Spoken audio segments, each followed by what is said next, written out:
شروع اللہ کے نام سے جو بڑا مہربان نہایت رحم والا ہے۔ اے محمد صلی اللہ علیہ وآلہ وسلم، بنی اسرائیل سے پوچھو کہ ہم نے ان کو کتنی کھلی نشانیاں دیں، اور جو شخص خدا کی نعمت کو اپنے پاس آنے کے بعد بدل دے تو خدا سخت عذاب کرنے والا ہے۔ اور جو کافر ہیں ان کے لیے دنیا کی زندگی خوشنما کر دی گئی ہے، اور وہ مومنوں سے تمسخر کرتے ہیں، لیکن جو پرہیزگار ہیں وہ قیامت کے دن ان پر غالب ہوں گے، اور خدا جس کو چاہتا ہے بے شمار رزق دیتا ہے۔ پہلے تو سب لوگوں کا ایک ہی مذہب تھا، لیکن وہ آپس میں اختلاف کرنے لگے تو خدا نے ان کی طرف بشارت دینے والے اور ڈر سنانے والے پیغمبر بھیجے، اور ان پر سچائی کے ساتھ کتابیں نازل کی، تاکہ جن امور میں لوگ اختلاف کرتے تھے ان کا ان میں فیصلہ کر دے۔ اور اس میں اختلاف بھی انہی لوگوں نے کیا جن کو کتاب دی گئی تھی، باوجود کہ ان کے پاس کھلے ہوئے احکام آ چکے تھے، اور یہ اختلاف انہوں نے صرف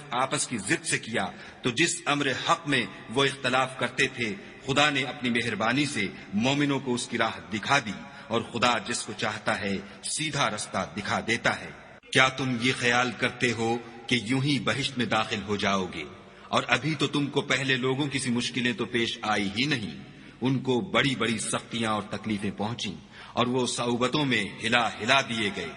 یہاں تک کہ پیغمبر اور مومن لوگ جو ان کے ساتھ تھے سب پکار اٹھے کہ کب خدا کی مدد آئے گی۔ دیکھو خدا کی مدد ان قریب آیا چاہتی ہے۔ اے محمد صلی اللہ علیہ وآلہ وسلم، لوگ تم سے پوچھتے ہیں کہ خدا کی راہ میں کس طرح کا مال خرچ کریں۔ کہہ دو کہ جو چاہو خرچ کرو، لیکن جو مال خرچ کرنا چاہو وہ درجہ بدرجہ اہل استحقاق یعنی ماں باپ کو، اور قریب کے رشتہ داروں کو، اور یتیموں کو، اور محتاجوں کو، اور مسافروں کو، سب کو دو، اور جو بھلائی تم کرو گے خدا اس کو جانتا ہے۔